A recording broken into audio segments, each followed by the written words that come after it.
So I wanted to briefly touch on something here. I got pretty pissed off last video. I don't have a single regret about getting pissed off. It was a fair call, but I've realized I need to do some education. That there's a lot that people don't realize because it's just it might not be covered. It tends to get brushed under the carpet because of narratives that it's just not convenient to. And so I wanted to touch on that. And that is the fact that in many ways, where racism was in the 1950s, 1940s, 1930s, ableism or discrimination against people with a disability and or mental illness is where we're at today. And it's in numerous ways. So just to create a definition up front, when I refer to the Yahtzees, I'm using that as a euphemism for the bad guys in WW2. Just because that will come up a few times as I'm talking about this. If this subject matter makes you uncomfortable, I make no apologies for that. The truth doesn't care about your feelings. Facts don't care about your feelings. And if you're offended by what I'm about to say, the problem lies with you. Not me, you. Or you. The camera. To line up where the camera is. So I think it's important to note that when you're looking at racism, modern racism, anti-Semitism, etc., for example, modern racism is very much social Darwinism. It's the belief that white people evolved from a certain animal and that other races, other people of different colors evolved from different animals. And I think I've covered this previously in a video. Likewise, anti-Semitism shifted in the 1890s. Prior to that, it had been very much a religious affair. It was only from the 1890s when it took on a eugenic term that it became this whole notion. You started to hear terms like termite in the woodwork of the civilized world, to quote H.G. Wells, being thrown around regarding anti-Semitism. But at the heart of eugenics, as disabled advocate and specifically Down syndrome advocate Frank Stevens, and he gave a very powerful speech a while back. I'd recommend everyone looking it up, checking it out, because it's incredibly powerful, incredibly heartwarming, incredibly inspiring. But as he noted, people with Down syndrome, and by extension people with a disability, are the canary in the eugenics coal mine. And the Yahtzees, for example, in the 1930s proved this. The common phrase referring to the Jews is, quote-unquote, the first to go, but that's actually false. The Yahtzees actually went after people with a disability first. People like me, I'm on the spectrum. People with Down syndrome, people with cerebral palsy, people with several other disabilities or mental illnesses were targeted first. And there is actually a great video on YouTube. It's in 5 parts. It's done by the channel Disability Bioethics, which is actually from the School of Disability, Institute of Disability Bioethics, I think it is, which is a subsection of the School of Education in Regent University. Their channel is Disability Bioethics, one word. And if you look up, remember what I said about Yahtzee, bear that in mind with what I'm about to say. If you look up the Yahtzee euthanasia program, part 1 of 5, part 2 of 5, etc., all 5 parts of it, you will find that there. And it's actually a talk given at the first International Symposium on euthanasia and assisted suicide that was given by Professor Mark Mostert of Regent University. And he's actually a guy who has been a part of the Holocaust outreach program for the United Nations. And he was called in on that because his knowledge of the Yahtzee euthanasia program was so strong. So I'd recommend looking that up, because when you're talking about the gas chambers, when you're talking about things like, for example, the sterilization laws, the cattle cars, the propaganda, etc., everything happened to people with a disability before it happened to the Jews. And everything happened, I would argue, to people with a disability like myself to make it possible for them to do to the Jews and subsequently others what they did. So that's important to grasp. That was where we're at. Unfortunately, never again has meant never again for the Jews. It hasn't been perfect. I mean, Israel is a hot can of worms, and I'm not even going to get into that. But, there are neo-Yahtzee groups, for example, in Ukraine, and other places. They do exist. They do worship the head Yahtzee, shall we say. They do believe in what he believed in. They would like a repeat of it. They are out there. They do exist. But largely, never again has meant never again. There are Western nations where Holocaust denial is a crime. And it can attract a jail sentence. Sadly, that isn't true for people with a disability. People with a disability were sterilized in the Western world as well as by the Yahtzees. In fact, Fabian socialists, for example, which are a major hidden force within the West. You have the Fabian Society on the in the left, I should say, and you have like the Mon-Pelerin Society in the right. You have these think tanks that most people don't encounter, and then you get subsets underneath them. For example, people in Australia, for example, might have heard of the Institute of Public Affairs. Well, that is basically an underlying offshoot, shall we say, of the Mon-Pelerin Society. And you have, again, the Fabian Society. Now, the Fabian Society, they were heavily pushing eugenics in the first part of the 20th century. Still do in many regards, except it tends to be very stealthy, for example. They were openly calling for sterilization of people with a disability in the West, and in Britain in particular, while the head Yahtzee was making it happen. In a certain country, in a certain Germanic nation, shall we say. And that carried through to this day. We sterilized for decades, and in 2010, the West Australian government tried to sterilize people with a disability. At the same time, when you look at the actual practice of abortion and pre-screening people with disabilities, unborn children with disabilities for abortion, the justifications for it are, A, the child is called, quote-unquote, a burden. Well, you're literally engaging in one of the two main arguments of the Yahtzee euthanasia program when you're saying that. And that argument was exactly that people with a disability were such burdens that it warranted violence, persecution, and even genocide against people like me. And so, again, with pre-screening for disabilities for the purpose of abortion, you are making one of the two arguments on that front. Then there's the other one. Killing is a kindness. Would you want to live like that? Which, again, is an approximation for killing is a kindness.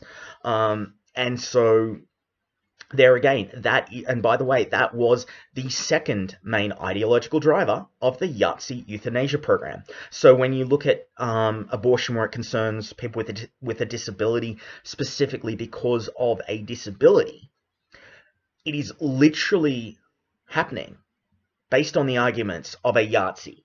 Literally. And this isn't anyone I don't agree with is the lead Yahtzee. This is me disagreeing with that position and me opposing that position specifically because it is literally the position of a Yahtzee. Literally, for real. That's a matter of fact.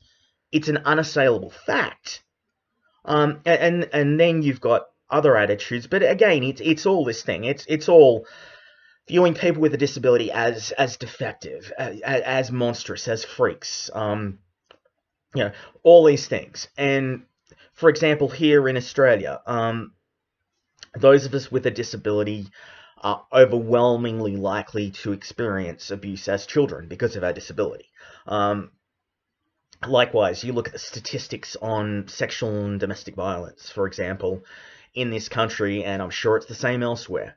Those of us with a disability are at least 2 to 3 times more likely to be victims of sexual violence or domestic violence than those without a disability.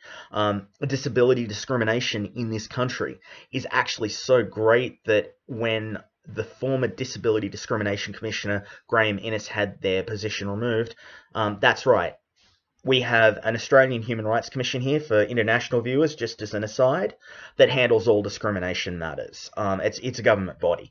So there's an age discrimination commissioner, a disability discrimination commissioner, a sex discrimination commissioner, a race discrimination commissioner, etc. Well, back in, I think it was 2014, the Australian government removed the Disability Discrimination Commissioner and gave their funding to a ballet school. You didn't mishear that. That's how asinine this was. And that position was removed and replaced with a freedom commissioner. Let that sink in. So the race discrimination, it's been rectified now, but at that time, the race discrimination commissioner was kept intact. The sex discrimination commissioner was kept intact. The age discrimination commissioner was kept intact. I'm not sure. And every other discrimination commissioner that was there had their position kept, except for the disability discrimination commissioner. Theirs was wiped. And I will note that in this country, at the time that Graham Innes, who at that time was the disability discrimination commissioner, when he went, he noted that it was noted, or at least it was noted in the media. I can't remember whether he said it or it was noted. But disability discrimination cases were the most common at that time to be heard by the Australian Human Rights Commission. And when you looked at the numbers, they were roughly the same as the combined number of sex and race discrimination cases combined. Let that sink in the next time someone tries to claim that cishet white males cannot be oppressed even when they have a disability because at the end of the day, they benefit from whiteness and misogyny in ways that disabled women of color don't. That's why the left hate this, by the way, because at the end of the day, it destroys their narrative, because the moment you're forced to face up to the fact that people with a disability are as bad off as they are, and that those people with a disability can be cishet white and male, well, there goes intersectionalism. And for that matter, that also leads me into feminism. Now, feminism has a real ableist problem on its hands. When you look at the gendered narrative on abuse, it is based on patriarchal dominance models. And by the way, this leads me to where black Americans will turn around and say, well, we're being racially profiled by unjust laws, systemically racist laws, etc. Well, guess what? People with a disability can be proven, as a matter of fact, at a legislative level, not at an execution level, a legislative level, to be targeted and vilified on the grounds of disability by laws on two fronts. The first front, abuse. And this brings me back to what I was going into with feminism. Patriarchal dominance models, which are what feminists use and have successfully instituted for dealing with all abuse, define all abuse as a matter of patriarchal dominance. In other words, all abuse is a manifestation of the oppression of women and the product of male power, where women can only be victims and only males can be perpetrators.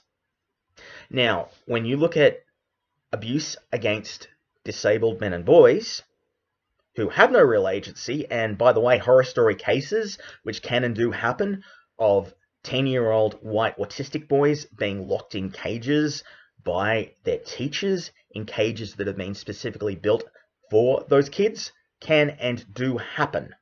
I recommend everyone look it up. There was a case in Canberra that happened back in 2013. And a few years back, the ACT government here was accused of not doing enough, which I completely believe. But anyway, I digress. When you look at the fact that those of us who are disabled male victims of abuse, the fact that we have no real power, In cases where abused by female perpetrators, the only way that the laws can and do respond to us, the only way they're capable of doing so, is by acting like our mere existence oppressed our abusers into abusing us. That, by the way, is more of the same predatory, useless eater threat narrative yet again. But it does mean that when support services, when law enforcement, etc., are addressing us, we are demonized, we are dismissed, and we're even persecuted. And that is, again, in a very ableist way. Now, the other thing is antisocial behavior laws. Antisocial behavior laws, if you go back to the Weimar Republic, have a history of equating mental illness with criminality. It's the way that they were back in the late 1920s in the Weimar Republic. It is the trap that it falls into where they're cast in modern society here in Australia. So we are targeted. In fact, ableism is so bad in this country that we're currently in the middle of a 3-year-long royal commission into the problem. Now, for anyone from the US, a royal commission is best compared to either a grand jury or a presidential commission. That's the level it's at. Now, the problem that we have is that those of us with a disability are treated in ways that people of different races, women, members of the LGBTIQ plus community would never be treated. And especially when we're cishet, white, and male, because the very people who advocate in these groups do nothing but pretend that ableism is trivial the moment that you happen to be cishet, white, and male. I'd love for one of them to tell me how a 10-year-old white autistic boy being locked in a cage is somehow diminished by him being white and male, or how that is just white male privilege backfiring. Good luck doing it without coming across as a complete psychopath who should have their kids removed. Because anyone that would defend that is a danger to children for realsies. But this is the reality. This is why, if you say people shouldn't use Disabled Lives Matter because it cheapens Black Lives Matter, you're a hypocrite and part of the problem. What happens to people with a disability in reality makes what happens to able-bodied people of color look like a picnic in comparison. It is a serious problem. And we do need hashtags like Disabled Lives Matter, because the fact of the matter is that disabled lives do not matter in our society as a rule. There are exceptions. There are wonderful people. You know, I've got wonderful people in my life who don't support ableism. But there's a lot of it, and it's even in insidiously tiny ways, you know, very minor ways. For example, if I use the N-word on here, if I put the N-word in a title on this video, if it wasn't demonetized, you can bet I would be castigated and cancelled by people of color. And they'd have a point. And, you know, no one thinks of saying, oh, that's N-wordy, or that's G-wordy, or anything like that. No one would dream of doing it in conversation because they'd get pulled up on it. But you'll hear, oh, that's R-worded. Don't be such an R-word. Apparently these people have never heard of asinine, ridiculous, ludicrous, nonsense. There are so many words that could get used instead of the R-word or the S-word, but they're used, and it gets a free pass in ways that it doesn't. And often, it's these virtue-signaling psychopathic hypocrites on the left who'll do it without a second thought. That should tell you something. But the reality is that this is a problem. It's a problem that has been going on for far too long. It is a problem of never again, not meaning never again for everyone who's affected by the Holocaust, when it should. Disabled lives matter just as much as Jewish lives. Disabled lives matter just as much as Black lives. And if you disagree with that, then you are creating space for militant ideologues who would love nothing more than to end black lives or to end Jewish lives. And if that truth hurts, that is your problem, because facts don't care about your feelings. The reality is that we are all human beings. All our suffering needs to be addressed. We need to be a rising tide that raises all ships, not a zero-sum game that thinks the way you help some people is by throwing others under a bus, especially when others are arguably in a far worse position in society than you are. Until next time, folks, be kind to each other. You deserve it.